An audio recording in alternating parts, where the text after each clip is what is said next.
Hello students, today I am going to explain some conditions for pair of linear equation in two variables.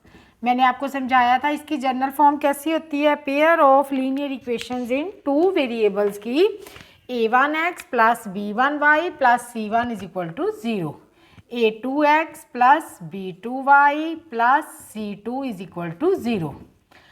अब हमने थोड़े से statement वाले question किए थे और उसमें हमने देखा था कि इनकी जो ज्योमेट्रिकल रिप्रेजेंटेशंस है, ग्राफिकल रिप्रेजेंटेशन है, वो किस तरह की बनती हैं।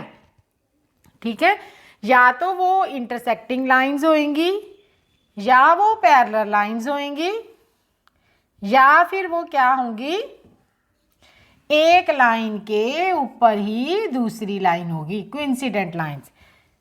इसको बोलते हैं इंटरसेक्टिंग लाइंस। अगर इंटरसेक्टिंग लाइंस हैं तो इन दोनों पॉइंट्स के ऊपर एक ही कॉमन पॉइंट आता है, ओनली वन कॉमन पॉइंट। और अगर एक पॉइंट ही कॉमन आता है और वही कॉमन पॉइंट इसका सॉल्यूशन होता है। ठीक है, तो इसलिए जब लाइंस इंटरसेक्टिंग बनती हैं तो उनका एक ही सॉल्यूशन आता है और उसको बोलते हैं यूनिक सॉल्यूशन।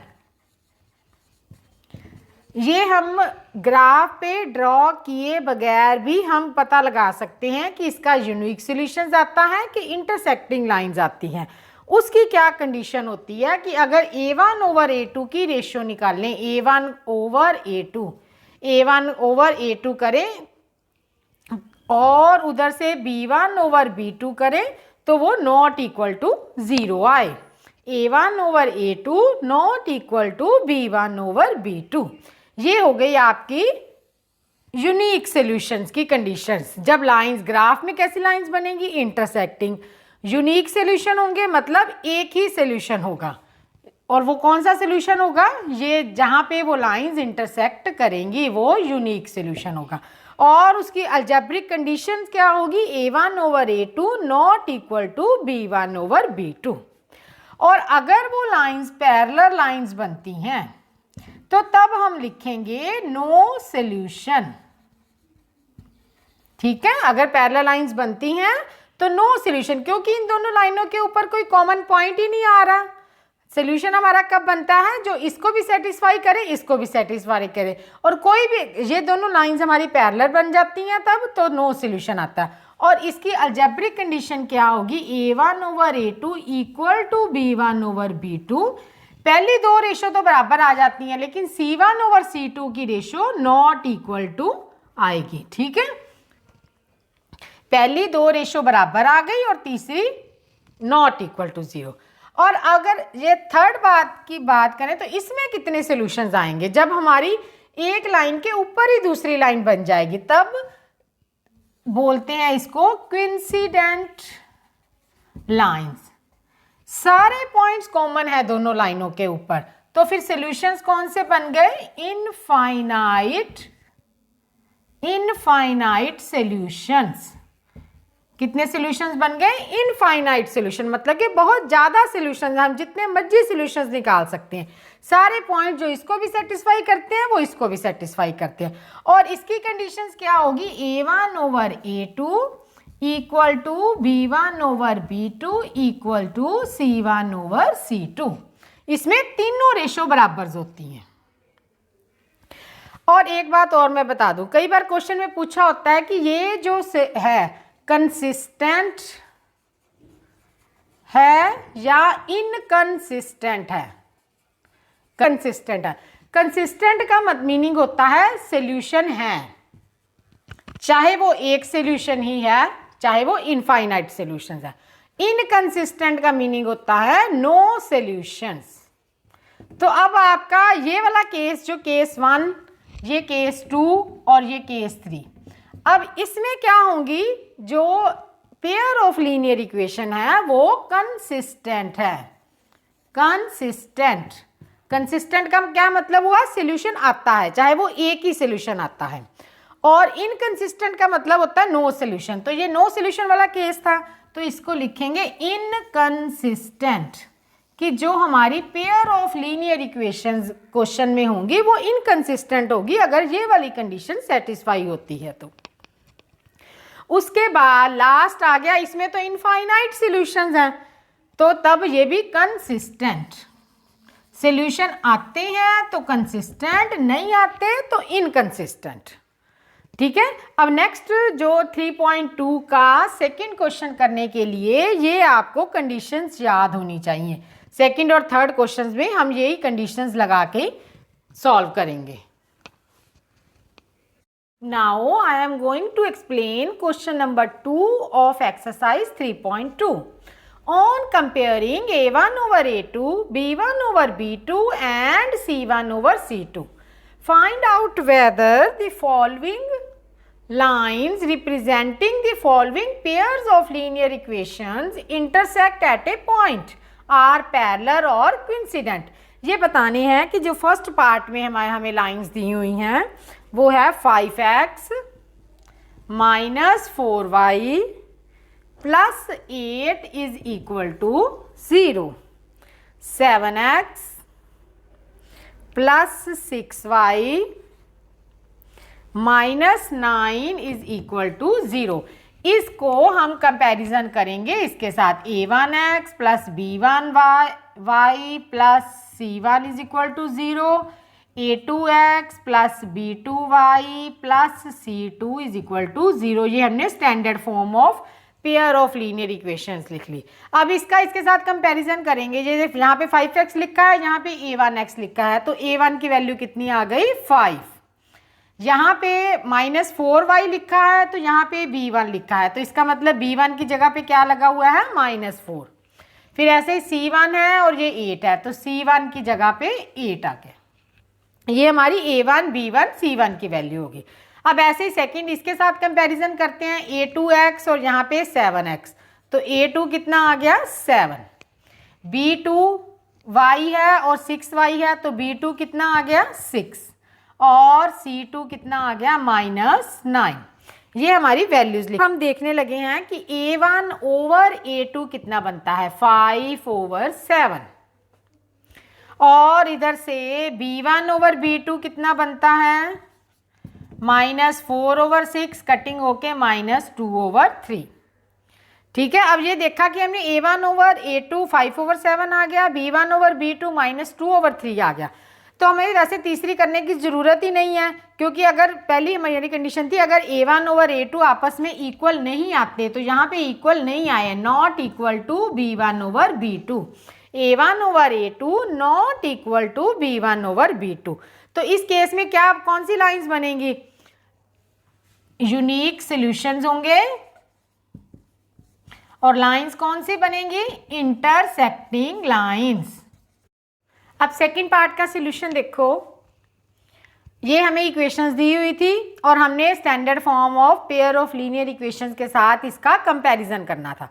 यहाँ पे 9x है, यहाँ पे a1x है, तो a1 की वैल्यू कितनी आ गई 9, b1 की वैल्यू कितनी आ गई 3 और c1 की वैल्यू कितनी आ गई 12। इसी तरह से a2 की वैल्यू 18, b2 की वैल्यू 6 और c2 की वैल्यू 24 लिख ली है। a1 ओवर a2 की अब रेशियो निकालते हैं, a1 ओवर a2 9 ओवर 18, इसकी कटिंग करके बन गया 1 ओवर 2, 9 के टेबल पे इसकी कटिंग हो गई। अब b1 over b2 is equal to 3 over 6, ये भी बन गया 1 ओवर 2,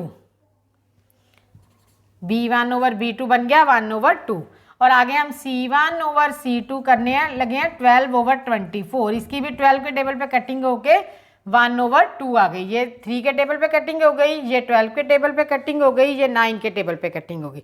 इस केस में क्या आ गया, तीनों रेशो बराबर आई हैं, तीनों ही रेशो हमारे पास इक्वल आई हैं।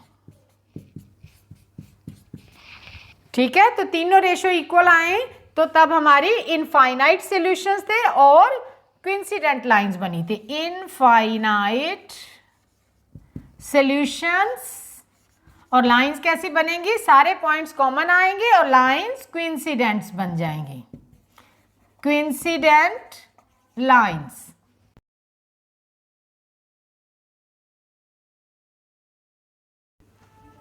Now I am explaining question number 3 of exercise 3.2. On comparing the ratio A1 over A2, B1 over B2 and C1 over C2, find out whether the following pair of linear equations are consistent or inconsistent. अब मैंने पहले ही आपको बताया था consistent का मतलब होता है सॉल्यूशंस आते हैं, means these pair of linear equations have solutions, और inconsistent का मतलब क्या होता है, no solutions.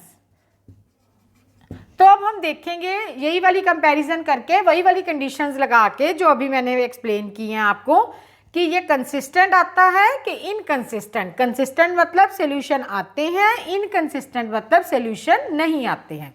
तो पहले इन्होंने ये देखो, ये 5 और 7 इस तरफ दिया हुआ राइट हैंड साइड में. पहले इसको थोड़ा स्टैंडर्ड फॉर्म में कर लेते हैं. इसको हम सभी टर्म्स को हमने लेफ्ट हैंड साइड पे ले आए हैं. 3x plus 2y minus 5 is equal to 0, और इधर से 2x minus 3y minus 7 is equal to 0.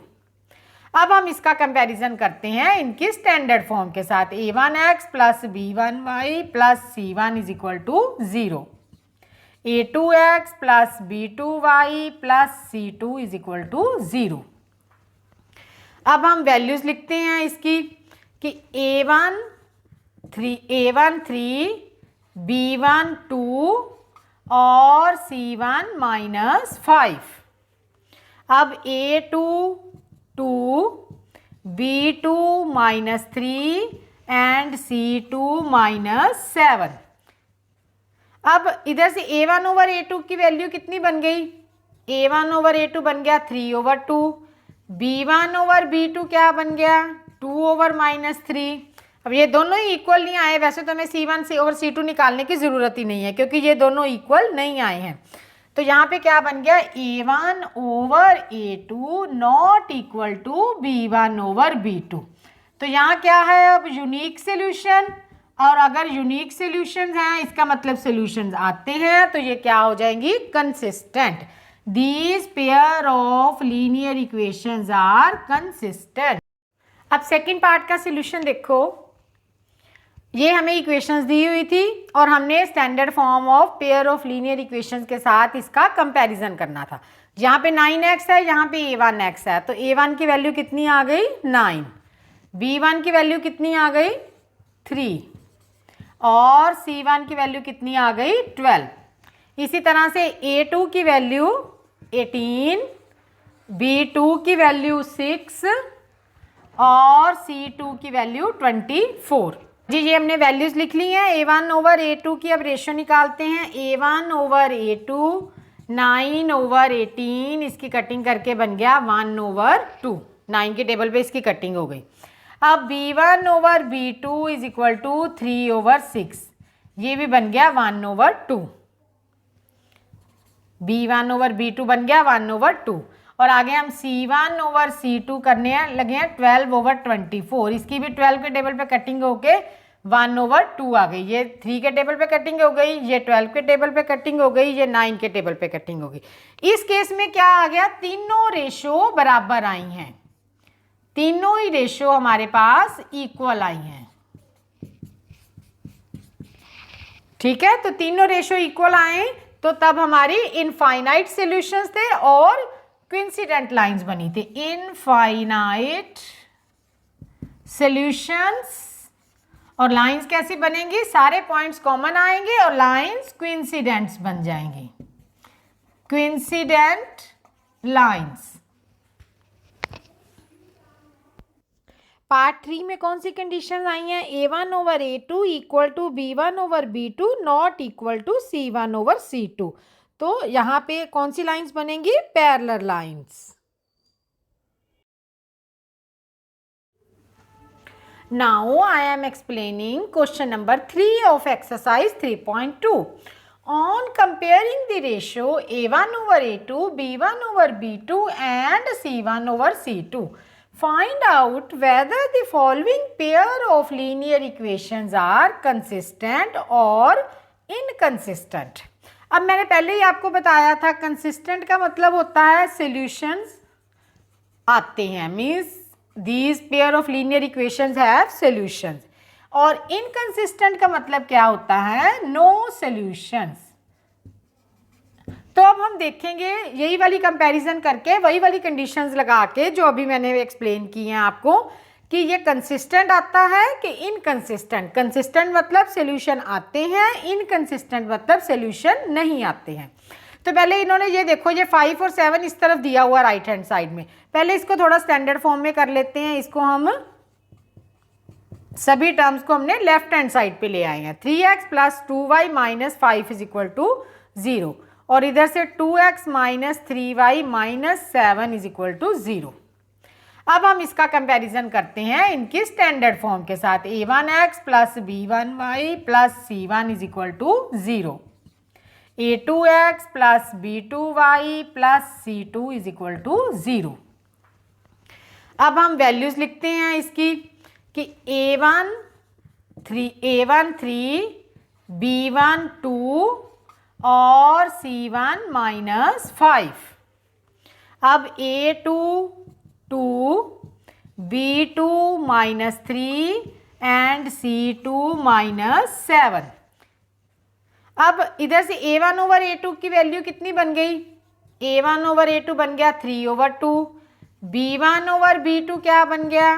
2 over minus 3. अब ये दोनों ही इक्वल नहीं आए. वैसे तो हमें c1 से ओवर c2 निकालने की ज़रूरत ही नहीं है क्योंकि ये दोनों इक्वल नहीं आए हैं. तो यहाँ पे क्या बन गया? a1 over a2 not equal to b1 over b2. तो यहाँ क्या है अब? Unique solution. और अगर यूनिक सॉल्यूशंस हैं इसका मतलब सॉल्यूशंस आते हैं तो ये क्या हो जाएंगी? Consistent. These pair of linear equations are consistent.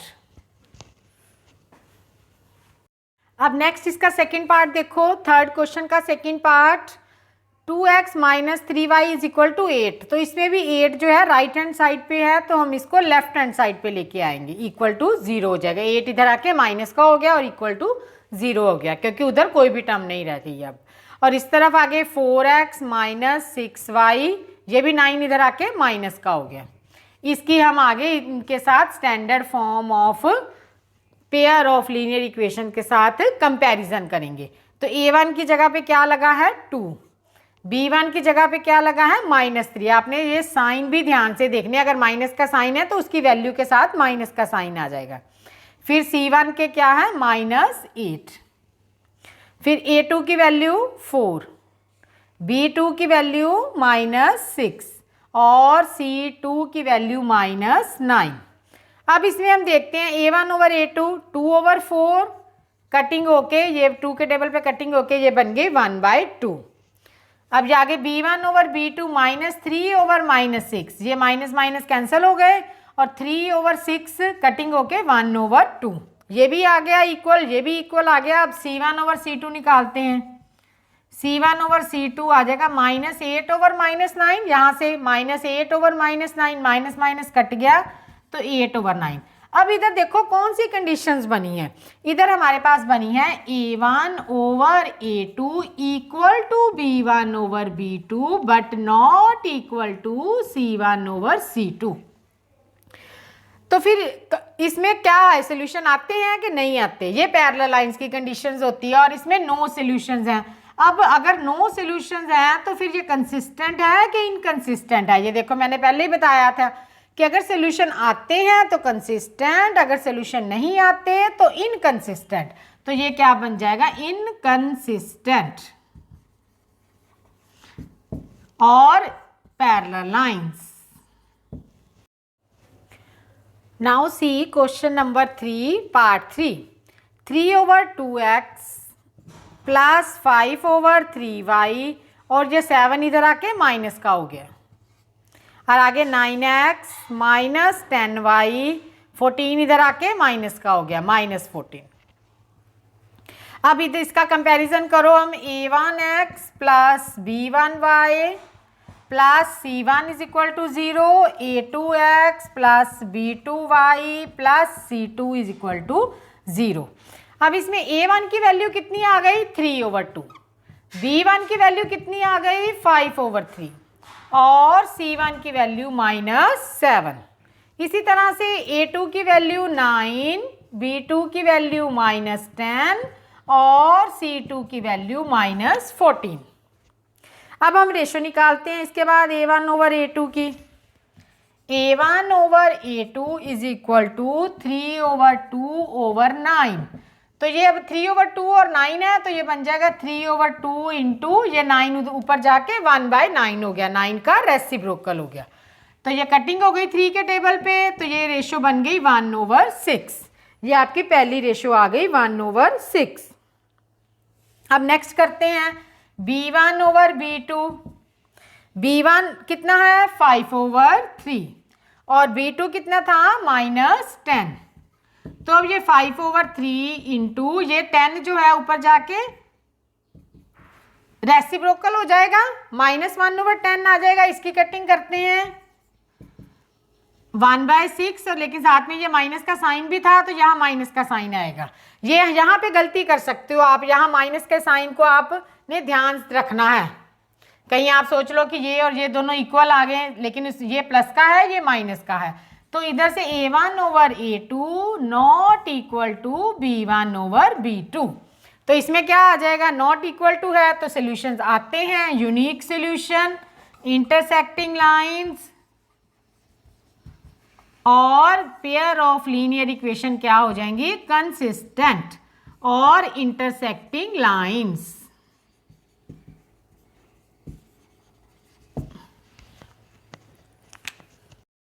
Now C part 4। इसको भी पहले हम स्टैंडर्ड फॉर्म में कर लेते हैं। तो ये हमारे पास आ जाएगा 5x - 3y - 11 is equal to 0। 11 left hand side पे आ गया और इधर से आ गया -10x + 6y और ये जो है -22 इधर आके प्लस का हो गया +0। इसके बाद आ गया A1x + B1y + C1 is equal to 0। ये स्टैंडर्ड फॉर्म के साथ कंपैरिजन करो। ये अगर आपको डायरेक्टली पता चल जाता है तो बार बार स्टैंडर्ड फॉर्म लिखने की ज़रूरत नहीं है। A1 की वैल्यू आ गई हमारे पास 5, B1 की वैल्यू आ गई -3 और C1 की वैल्यू आ गई -11। यहाँ से ये तीनों वैल्यूज़ आ गई हैं। अब A2, B2, C2। A2 कितना आ गया हमारे पास -10, B2 कितना आ गया 6 और C2 आ गया 22। ये तीन वैल्यूज़ आ गई हमारे पास। अब A1 ओवर A2 कितना है देखो, 5 ओवर -10 कितना आ गया -1/2 और B1 over B2 -3 over 6 cutting होके 1/2। ठीक है, आपने कटिंग करना नहीं भूलना, ये ना हो कि आप कटिंग ना करो और देखो कि हमारे बराबर नहीं आते। यहाँ पे भी मैंने 5 के टेबल पे कटिंग की है, यहाँ 3 के टेबल पे कटिंग हुई है। लोएस्ट फॉर्म करने के बाद आपने रेशो को कंपैरिजन करना और इधर 11 के टेबल पे कटिंग हो गई है, तो ये तीनों कटिंग हो गई हैं। कटिंग होने के बाद तीनों की वैल्यूज इक्वल टू आ गई हैं, तो हमारी ये वाली कंडीशन आई है A1 over A2 equal to B1 over B2 equal to C1 over C2। और अगर ये तीनों इक्वल आती हैं तो क्या होता है, इनफाइनाइट सॉल्यूशंस होते हैं, इनफाइनाइट सॉल्यूशंस। और अगर ये इनफाइनाइट सॉल्यूशंस हैं तो ये कंसिस्टेंट होंगी। ठीक है, कोइंसिडेंट लाइंस और consistent. Pair of linear equation क्या है, कंसिस्टेंट। सी इन पार्ट 5 हमारे पास कंडीशंस आएंगे A1 over A2 equal to B1 over B2 equal to C1 over C2। तो यहाँ पे कोइंसिडेंट लाइंस बनेंगी। Pairs of linear equations are consistent.